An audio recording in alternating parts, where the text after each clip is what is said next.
Con él vamos a conversar este viernes sobre el último informe de la Oficina de las Naciones Unidas para los Derechos Humanos, en el que han podido verificar la muerte de 8.119 víctimas de las más de 43.000 que deja la guerra ya de Israel en el enclave. Su conclusión es que casi el 70% de ese conteo eran mujeres y niños. Así que saludo a Jeremy Lawrence, portavoz de esta oficina de la ONU, para preguntarle por el reporte que analiza los 6 primeros meses de la guerra en el enclave, estableciendo, como decíamos, que este 70% de la totalidad de las víctimas que han podido comprobar hasta ahora son mujeres y niños. ¿Cómo se ha llegado a la conclusión? Yes, thanks for your question. So, this has been a report that Sí, gracias por su pregunta. Este reporte tomó mucho tiempo para ser realizado por las difíciles condiciones en las cuales estamos trabajando. in which we're working in. So we do have a small amount of people on the ground. Tenemos a un cierto número de personas sobre el terreno en Gaza. Recolectamos también información de otros colegas de Naciones Unidas, así como de grupos de la sociedad civil presentes en Gaza y obviamente del Ministerio de Salud gazatí. From the Health Ministry. So we've started to analyze the personal details. Entonces, hemos empezado a analizar los datos que hemos recopilado y se trata de un proceso riguroso que sigue las directivas de la Oficina de la ONU para los Derechos Humanos. On the method of assessing information. To this extent, En cuanto al método usado para evaluar la información, hasta este punto hemos establecido que de la totalidad de los nombres de víctimas que hemos verificado hasta ahora, el 70% son mujeres y niños. Of that amount, 44% are children. 44% de este monto son niños. La mayor parte de ellos, y de lejos, tienen alrededor de 14 años.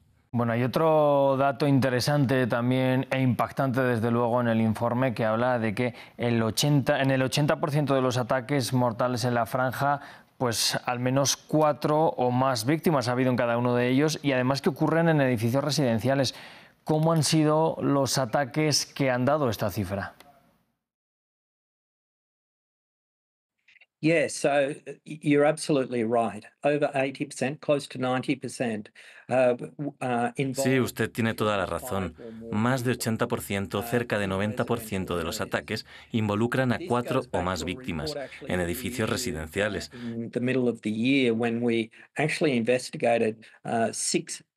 Esto se remonta, de hecho, a un reporte que habíamos publicado a mediados de año, creo, donde hemos investigado 6 casos emblemáticos involucrando a armas pesadas.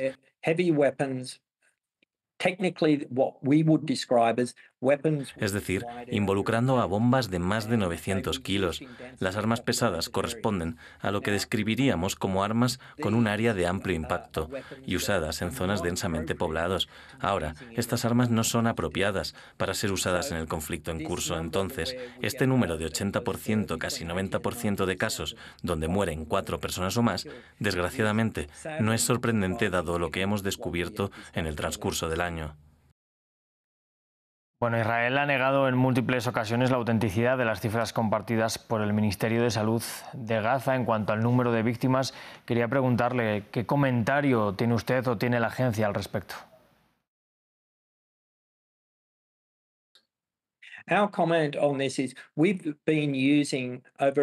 Mi único comentario al respecto es que hemos utilizado en cada etapa desde hace más de 20 años las cifras compartidas por parte del Ministerio de Salud gazatí. Hemos encontrado que son más o menos 100% acertadas, pero al mismo tiempo es esencial que hagamos nuestra propia investigación y que recolectemos información, lo que corresponde al proceso riguroso que he mencionado.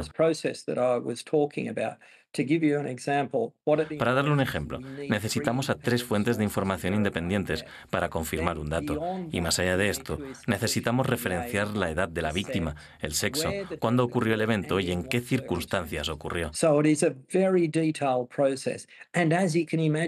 Entonces se trata de un proceso muy detallado. Y como se lo puede imaginar, dada la destrucción que ha ocurrido en Gaza, es un proceso muy, muy difícil. Pero bueno, este reporte habla también de crímenes cometidos por grupos armados palestinos. Quería preguntarle de qué tipo de crímenes estamos hablando.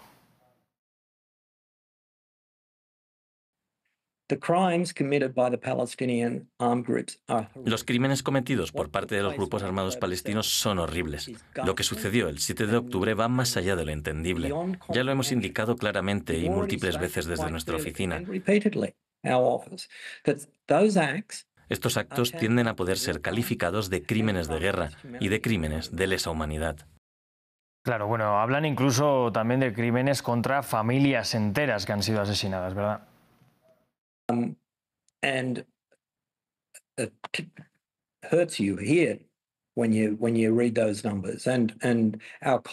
Esto duele cuando usted escucha los números. A nuestros colegas que están recolectando esta información les rompe el corazón también.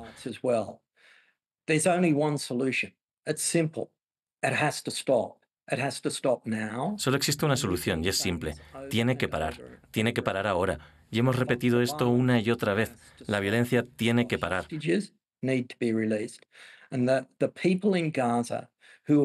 Los rehenes tienen que ser liberados. El pueblo de Gaza, sus vidas han sido destrozadas.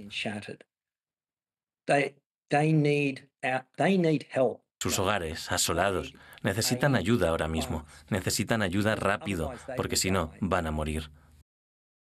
Bueno, entonces, ¿qué tipo de soluciones se pueden aportar para todo lo que nos están presentando en este informe? Yes, first and foremost, states have an obligation to act. Ante todo, el Estado tiene una responsabilidad de actuar para prevenir crímenes atroces. Those are the atrocity crimes, war crimes, crimes against humanity and genocide. Por eso destacamos estos crímenes en el reporte, entre ellos crímenes de guerra, crímenes de lesa humanidad y genocidio. En primer lugar, esto significa que el Estado debe investigar y tomar acciones a través de sus propios sistemas legales, es decir, frente a una corte competente. Then we would also call on member states. Llamaríamos también a los Estados miembros de apoyar los sistemas y mecanismos de rendición de cuentas. Lo que quiero decir con rendición de cuentas es que sería involucrar a una Corte Internacional como la Corte Penal Internacional o la Corte Internacional de Justicia. Then there are two other things that they can be doing, and that is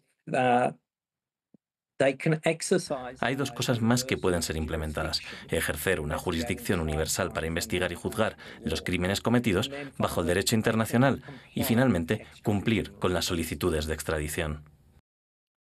Bueno, y dentro del informe y de esos crímenes señalan que algunos también podrían llegar a ser considerados como violaciones a la Convención del Genocidio. ¿En qué aspecto, le pregunto, se podría calificar de genocidio lo que está ocurriendo?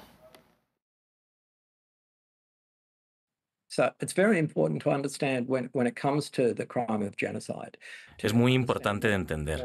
Al momento de hablar del crimen de genocidio hay que comprender lo que significa.